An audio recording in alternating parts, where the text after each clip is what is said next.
महाराष्ट्राच्या महिला आणि बाल विकास मंत्री आदिती तटकरे या विकृत अशोक खरातचं प्रकरण समोर येऊन 10 दिवस झाले तरीही काही बोलायला तयार नाहीत.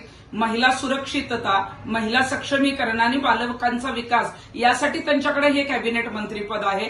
सुनील तटकरे आणि रुपाली चाकणकर यांची जरी यामध्ये प्रकरणामध्ये नावं येत असली तरी आदिती तटकरेंच्या घरातलं हे खातं नाही. हे जनतेची कामं करण्यासाठी खातं आहे. महिलांचं लैंगिक शोषणाचा मुद्दा येतो किंवा पीडितांना आव्हान करण्याचा मुद्दा येतो किंवा या संदर्भात विकृत अशोक खरातला फासापर्यंत लटकवून असेल या संदर्भात तुम्ही काहीच पत्रकार परिषद घेत नाही, कुठेच दिसत नाही. मग तुम्ही फक्त लाडक्या बहीण योजनेच्याच मंत्री आहात का? कारण या संदर्भामध्ये कुठल्या विकृत अशोक खरातच्या प्रकरणात तुम्ही पूर्णपणे अदृश्य आहात, गायब आहात.